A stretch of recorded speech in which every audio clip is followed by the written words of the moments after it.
Welcome back. Today I'm going to introduce India and begin to talk a little bit about its ancient history and culture. To begin with, we in this class are looking at not just India and Southeast Asia and China and also Japan, but these countries have been trading with each other and communicating with each other for thousands of years.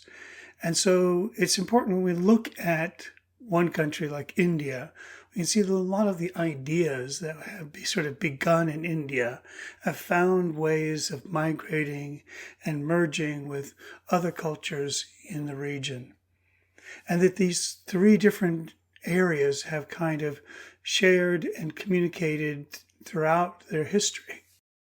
And so we'll see some really compelling similarities between them.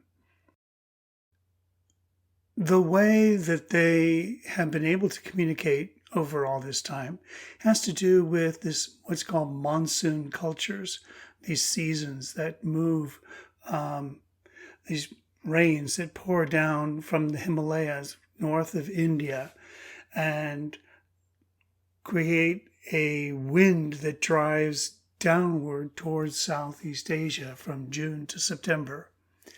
And then in October, November, the winds are calm. So traders in India and traders in China could follow these winds down to Southeast Asia, where they would stop and rest and trade with each other. And then as the monsoon season changed from December to March, the winds drew backward toward India. And this time the traders could either return back to their homeland, India or China, or they could move on. And so Southeast Asia became this kind of meeting place between these two giant economic powers, India and China. And even though Southeast Asia did not have the same kind of vast resources and deep cultural, historic, and economic ties that India and China would have, it became very wealthy and very powerful because of its strategic position in the region. So let's now just begin to talk about India.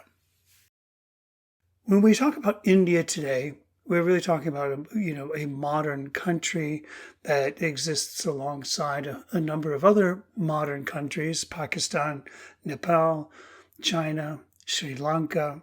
And these borders all are really only less than 100 years old. They sort of fell into place after World War II. What we see in India is actually the sort of larger, what we call India today is really a larger South Asia, which includes these regions that share a long history and cultural ties. The subcontinent of India is really a little smaller than the continental United States. As you can see, it sort of fits neatly within our own boundaries here. And yet it has a huge population, many more times larger than anything of the United States. We are about 300 million people, and India is 1 billion more people than we do.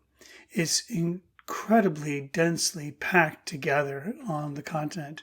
And it's also in India, you'll see that there is this incredible diversity of cultures and languages and religions. It's just an amazing experience to be in India. I had the good fortune to visit there about 10 years ago, and on that trip I was able to see for myself this amazing display of different cultures and languages. So like in the United States, if you wanted to be in an area where you might not be, where someone doesn't speak English, It would actually be really hard to find such a place within the continental United States, to be in a place where you couldn't get around or couldn't navigate without English. Because really, there's an awful lot of English. There's Spanish communities, and there's French and German and Italian communities, of course, and Arabic communities within the United States. But generally, you have an ability to kind of move and navigate within English with relative ease. Whereas in India, they have 1,652 different languages. Okay, and some of these are quite large. There is no one dominant language. The major languages, Hindi, Bangladesh, Urdu, Marathi, and English, really all constitute, millions and millions of speakers, but no one of them is universally dominant. There are about 22 of those 1,652 languages, which we would call national languages, which means they are sizable to the extent that they have ballots and elections are held. They must print ballots, and the government must recognize and print all publications. When movies come out in India, they are translated into a dozen different languages. There are some 50 different newspapers in India. This incredible linguistic diversity is largely due to the fact that you have successive populations of different peoples who've come into India and have set up in different regions and at different times their own sort of cultural enclaves. And this incredible diversity is in constant display when you travel throughout India. So to begin with, let's go back into what is the earliest history we know of in India, and we'll try and trace some of the extraordinary diversity that has begun in this continent. The earliest recorded civilization we have in the Indian subcontinent is known as the Indus Valley Civilization. Now, it's not an actual name, it's just sort of a description of the region, the Indus River Valley, and the civilization that lives there. We don't really know what they called themselves. We don't know a lot about these people. No one really even knew that they existed a few hundred years ago. It's all been fairly new that this vast empire has come to light, even though the Indus Valley civilization was more than twice the size of Egypt or Mesopotamia or China, which it lived in concurrently. It really didn't leave anything behind. It thrived from about 3000 BCE to 1350 BCE, and then it really just disappeared.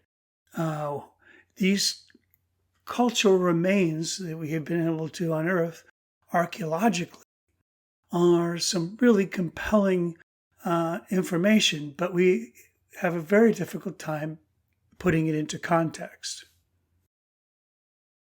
Two of the major cities within the Indus Valley civilization were along this Indus River. Their names of the modern regions were Harappa and Mohenjo-daro. We do not know the names the cities actually called themselves. If we look at the sort of constellation of cities that made up the Indus Valley civilization, you can see they had a vast trading network that expanded outward to Mesopotamia. And so even though they were aware of Mesopotamia and aware of what was happening in other parts of the world, there doesn't seem to be the similar kinds of social construction. Unlike Mesopotamia, the cities did not have any fortifications, or they didn't have any barracks for a standing army. There doesn't seem to be any place where there was a kind of palace where a king might reside. There seems to be a fairly egalitarian city design that was based on a grid. Now, a grid design means that somebody laid out the city. Somebody decided this is where this road goes, and this road has to be, in these lines. grid designed cities were sort of something the Romans were particularly good at because they liked structure and organization. But for the most part, this is an extremely rare thing to see in a city because it's something that most cities grow organically, like a spider's web. They kind of build up all on their own with not a whole lot of central planning. So this is an extraordinary artifact that we have. The other thing that's really remarkable about this is cities is that they typically had at their center a very important public bathing place. These were sort of well-fed water that was drawn from far away into the middle of the city and then drained outward. So this would have been a very important source of fresh water, a very important source for places for people for bathing and cleanliness. So was this a religious site? Was this an important part of their religious practices? We don't know. All we know is that these bathing places are central to their culture, and they were one of the first places to show evidence of the civilization's decay. Now, when archaeologists began to uncover the Indus Valley civilization, they were thrilled with the idea that they had uncovered this vast empire and that they were expecting to see, like in Egypt or Mesopotamia, massive monumental works of art, testaments to the glory of this empire and its rulers. But as they dug and as they uncovered, all they found was these very plain buildings with very regular bricks. There was no great architectural wonders. There was no significant works of art. And yet, this is a very interesting thing. All of the bricks in all of the cities in the entire empire were exactly the same size. So again, this idea that there was some kind of central planning, some kind of organization that helped people understand that this is how we make bricks. Of course, the benefit of that would have been that if you had extra bricks, you could bring them to any city in the empire and you could sell them. So this would be a very advantageous thing to standardize. But who enforced the standardization? And how did everyone understand that was how things were going to be done? Again, we don't know enough about these people to be able to piece together the kind of government that they had, but there's this incredible display of cooperation throughout this vast empire. What little artwork has been found are usually small-scale sculptures, pinched ceramic pieces, small-scale sculptures, and pottery that resemble toys and other kinds of sort of everyday objects. Are these religious objects? Were they important in some kind of rites? They don't seem to be particularly well made, nor is there great care in their construction, and they're very few and they're very small, and so their importance is very hard to assess. When you talk about Indus Valley civilization art, though, there's only a couple of pieces that would usually come up because there really hasn't been found a whole lot of art. One that is almost inevitably brought up is this tiny little figurine that's barely 4 inches tall. It's made of bronze, and it's called the figure of the dancing girl. Well, it doesn't quite look like the girl is dancing. She's clearly a young girl. And she has this really interesting sort of jaunty pose, the way she's standing there with her hand on her hip. And yet we don't know what to make of this. There's evidence of jewelry. There's a kind of nakedness that shows the body is unashamed of the body. So this is, about how we are to interpret or understand this one tiny little piece of art over 1,500 years of history is a mystery. One regular work of art that has been found throughout the region has given us more insight into who these people were. These are the stellite seals. Now, if you look over at the right side, you can see a stone with a incised or cutaway carving. This would have been taken and then pressed into soft clay. And the larger image here is the impression that that stone could make. Now, there were about 1,500 of these little stones that have been found. And these are really extraordinary because it seems that these were things that were used for people to sign their name. Now, there was a hole in one of the corners of the stone, so people perhaps wore this around their neck. And when they were to sign documents or to put their seal on some kind of trade agreement or some kind of function, they would impress their little stone into the document.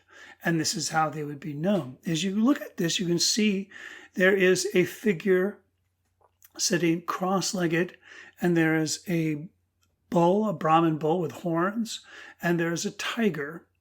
At the top is these strange sort of symbols that we take to understand that this is writing.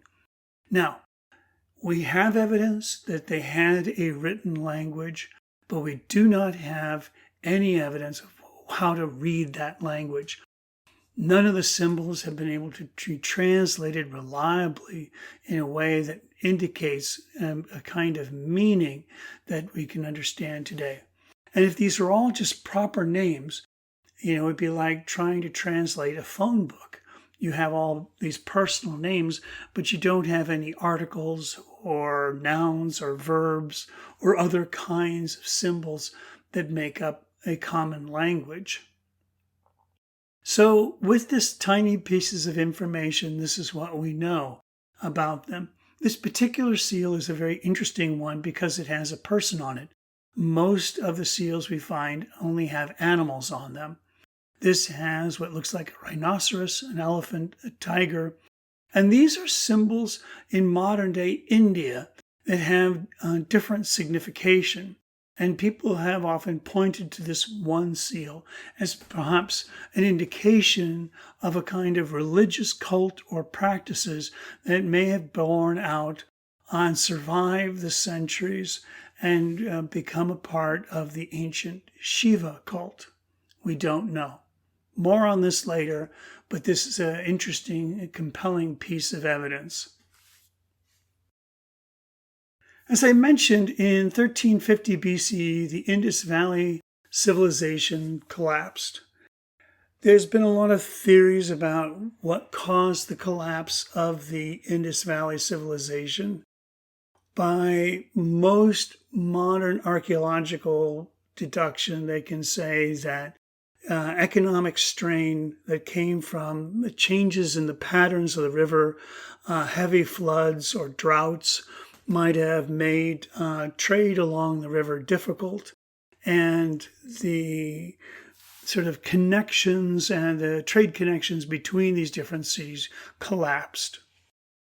And so there was a kind of dissolution, and there isn't really any sort of record that survived about who these people were. About 150 years later, after the civilization was kind of on its last legs, a new group of people came in known as the Aryans, because they were from this Central Asian near the Aral Sea. That's where they get the name Aryan. And they entered into the Indian subcontinent through what is now called Afghanistan, through what's called the Khyber Pass. And you see this is a very common migratory pathway around the Himalaya mountains into the Indus Valley and then across the way. And the Aryans were very successful, very, very successful. They were a nomadic pastoral society. They herded sheep and goats and cattle, and they did not have a written language, and they were very disdainful of the cities. Eventually, they would settle into cities. But for the most part, they migrated through the region and kind of took over this territory from the Indus Valley civilization and ushered in what we call the Vedic period. We call this the Vedic period because the Aryans had a religion which they felt was contained in these sacred texts. Now, these texts were not written texts, but they had been memorized, and they were passed down from father to son, from generation to generation for thousands of years, verbatim. And the Vedic period was the sort of transmission of these ancient Vedas, those 4 basic texts that made up their religious practices. They thrived from about 1500 BCE to about 500 BCE. Aryan culture, as I mentioned, was an oral culture, and they had several of these ancient texts, the Vedas, wherein they were preserved these in the language called Sanskrit. Now, Sanskrit was the language of the gods. It was a language of prayer. It was a language of important matters were discussed in Sanskrit among the holy people and among the nobility. Ordinary people, when they got together and talked, they did not speak in Sanskrit. They spoke in the common dialect of Prakrit.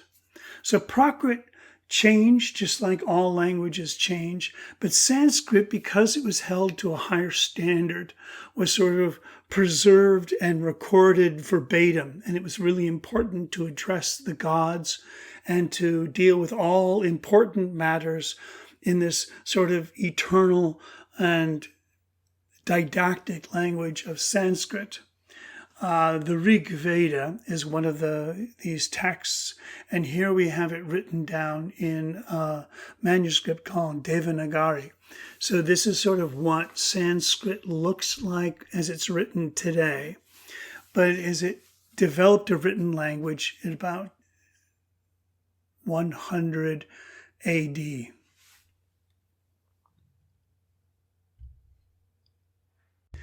Now, what's interesting about the Aryans is that they had a religious pantheon that existed in the sky, and the most important of their deities was this god named Indra. Indra is a hero who was a champion of the battlefield, and he rode in on a chariot. Now, this is a little bit later image of Indra, where you see him riding an elephant. But the battle, the Aryans were known for their chariots, and riding chariots was a way of kind of bringing forth this battle fury that they owed to Indra. Indra lived on top of this great mountain, and there all the heroes who died in battle would come together and feast in the afterlife and be honored at the table of Indra. Now, if this sounds familiar, if you're familiar with Norse mythology, you might think, oh, this sounds sort of like Odin. And if you think about it, the name Odin and Indra sound remarkably similar. In fact, they are, in a sense, kind of related, because in ancient times, there was this Aryan peoples. One population went south into India, and the other population split and went off into Europe, what is now Europe, and Northern Europe and down into the Mediterranean. So both carrying with them this kind of ideology of Indra and this sort of ideas about this sort of the nature of God being in the sky, and Indra also throws thunderbolts, okay, just like Odin. And so this kind of mythology spread throughout Europe and India. More on that later. Another thing that developed and distinguished the Aryans from the Indus Valley civilization was that the Aryans had this system which became later known as the caste system. The word caste is not an Aryan or Sanskrit word. It actually means just grouping, a Portuguese word. The caste system was organized around your occupation. And if you are a traditional society, and it's really important that you have these groups of people to sort of maintain the traditions, that you know that someone will inherit your job, so that job will carry on as an important job for society. Everybody in your family can only marry within people within your clan, and that your clan is your job, and you all maintain that job. And so the caste system is really based on a kind of work. So the priests who maintained the Sanskrit language and the prayers and all the important ritual activities, they were the Brahmins. And their job, the most important job, was to preserve this ancient Vedic literature. Then the kings and the administrators and the warriors, they were the next caste, and they were the Kshatriya caste. And their job was to preserve and maintain the social order, sort of the secular social order. Then there was the skilled laborers and merchants, the Vaishya. And then there were the commoners, the Sudra, the people who did farming and basic work and unskilled labor. Lastly, there was a group that were considered outcasts, the people who were considered polluted, who were not supposed to come into contact with others because they were ritually unclean or unpure. Hence, they were often referred to as a sort of untouchable. Today, they refer to themselves as Dalit, means the downtrodden. And so this caste system, it still exists today. It's changed a lot since ancient times. And there have been numerous upheavals and numerous challenges to this over the centuries. But it still exists. It has got this incredible surviving power that it thrives on this kind of prejudice that our group is somehow morally and ethically superior than other groups, and that there's a sort of constant struggle within these various groups even today. Even today, as they say, it is against the law to discriminate against someone for their caste identity. It still is a recurring problem.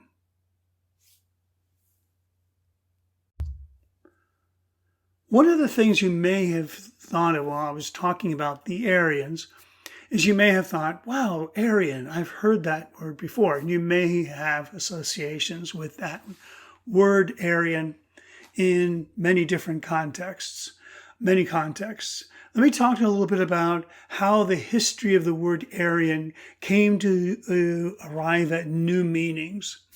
It all begins with Max Muller, who is a linguist. And he was the one who sort of identified what I had said earlier about how this Sanskrit language is sort of remarkably similar to German and French and Italian and Arabic and all these different Scandinavian languages, that this is sort of this amazing ancient language, and that he imagined that there was at one point this sort of common cultural identity that all these different cultures once belonged to. And this was really an extraordinary revelation and a remarkable, bit of detective work in modern linguistics when they sort of found this idea of a kind of ancient source of languages. Now, this idea became corrupted and perverted by other scholars and academics and amateurs in a way that it suggested to them this kind of superiority. Count Joseph Arthur, Comte de Gobineau, was the one who sort of promoted this idea that there was this race, this Aryan race, that was morally and ethically superior to all other races. Its success was sort of the evidence for its superiority and its ability to kind of conquer and take over and rule. And he suggested that this Aryan people were really the root of all civilization, and everything that was important in the world is all due to the Aryans. Okay, so this is a racial creation of this idea of Aryan.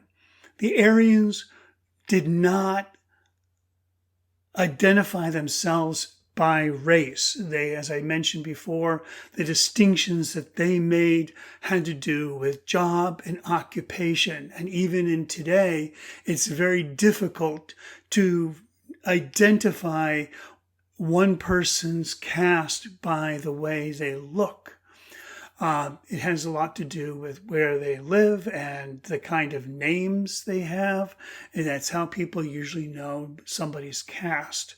So ethnically, this idea of ethnic divisions and ethnic superiority, this is all a very modern interpretation of the concept of Aryan. And so this essay that was written in 1882 picked up a lot of traction and became very important in a kind of fascist movement in Germany that was ruled by the Nazis, which came under Adolf Hitler, who sort of embraced this idea of Aryan superiority. So when people talk about, the Aryan nation today, they're often referring to this sort of distorted ethnic idea of Aryan, which never existed. And so it's really important to understand that we separate out this sort of modern misunderstanding with the reality of what's happened or did happen in India in the past. The Aryans, as they settled into cities and their populations grew, they became dissatisfied with having a single group manage all of the religious practices. And so at about 500 BCE, we start to see this new movement toward embracing a broader religious practices. And this is often referred to as Brahmanism, this idea where people will individually seek a kind of religious practice that suits their own needs. And so this is much closer to what we see today in India. People are moved by what we call bhakti, devotional love of the deity. They may worship one deity over another. They will make offerings and say prayers to a family shrine. They see the religion as a very personal and individual kind of practice. For this reason, today it's very difficult to talk about what are the sort of standard ideological key ideas in Hinduism. It's something that is constantly been in flux. It is something that has an enormous range of individual practices within it. There is no higher authority that says this is Hindu and this is not Hindu. There's just a wide range of different beliefs. Now, some things that are fairly common that people might say is, Hindus don't eat beef, or they say that they are vegetarian, or they have a kind of respect for life. Well, these ideas, or there's meditation and yoga, these ideas are not uniquely Hindu, but they also are part of other religions in India, the Jain and the Buddhist. And these have grown and evolved and fed back into Hinduism at various times. One thing that is very distinctly Hindu is this idea of jnana, the knowledge of spiritual texts. And there are a number of very important spiritual texts in India that people are intimately aware of. People know the story of the Ramayana. As we see here are pictures of the Ramayana, also a comic book of the Ramayana. And there's also the Mahabharata and the Puranas.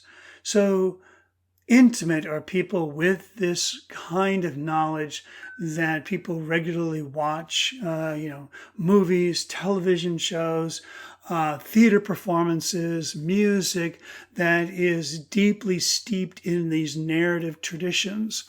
And that's what people enjoy watching and participating in. They know the stories really well. They just like to see them retold and brought back to life. So let's talk about some of the key spiritual ideas in Hinduism. For one is this idea of dharma. This has lots of different meanings in Hinduism and also in Buddhism, but it essentially translates to divine law, that people have a purpose in life to follow the precepts of their caste, and that is their dharma. That is sort of the true path. So if you are a Brahmin, and you see here the Brahmin here officiating prayers before a fire altar that he has constructed with offerings, the layout, the preparation, the design, everything about this is something the Brahmin must be intimately aware of, and that is his fulfilling his caste obligation, fulfilling his dharma.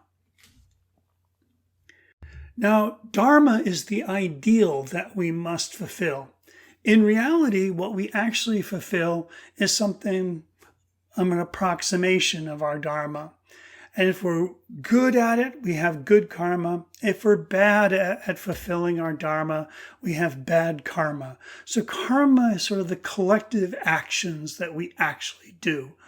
And karma, it can either be a boon or a deficit. So if you were a bad Brahmin, you never learned Sanskrit, you repudiated the gods, you never did anything pious or holy in your life, you are accumulating bad karma throughout this time. There are a whole lot of things you could do to get bad karma.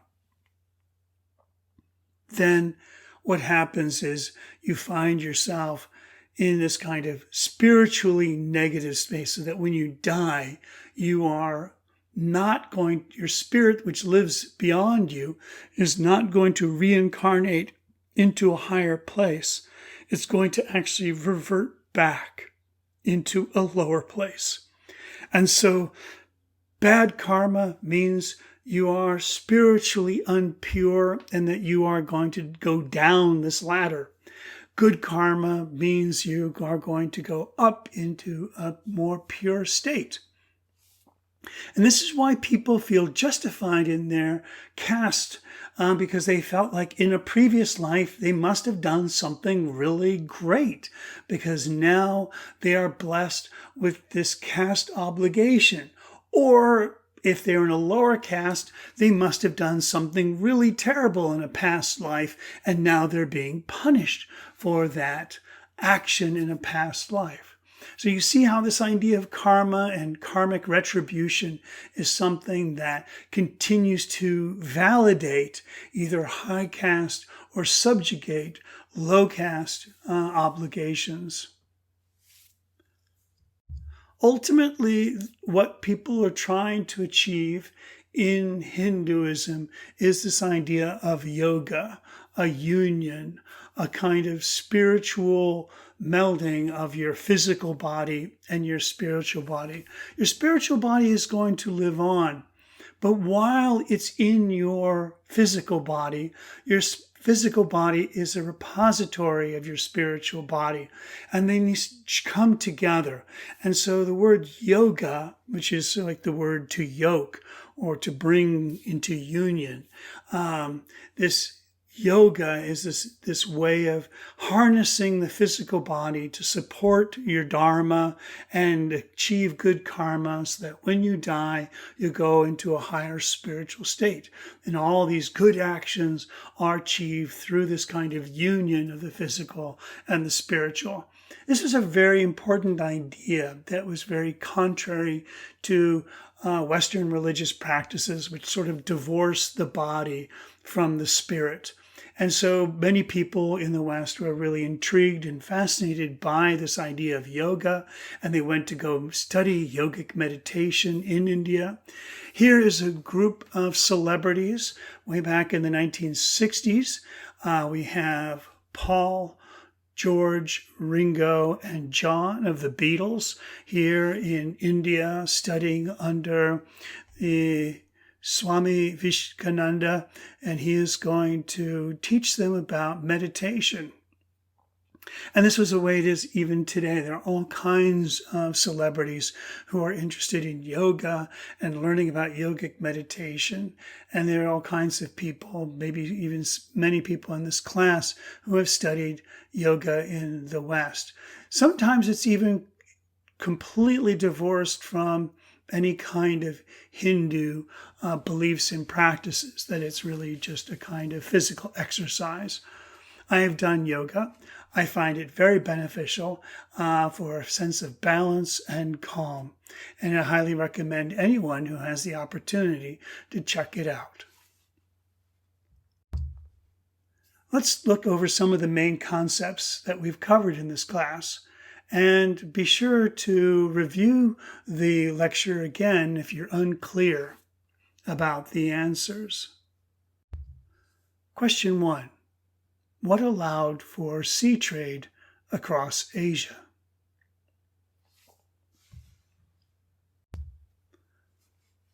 Question 2. What are some of the distinctive qualities of South Asia today? Question 3. How was the Indus Valley Civilization different from other early kingdom states, such as China, Mesopotamia, or Egypt? Question 4. How did the Aryan civilization differ from the Indus Valley Civilization?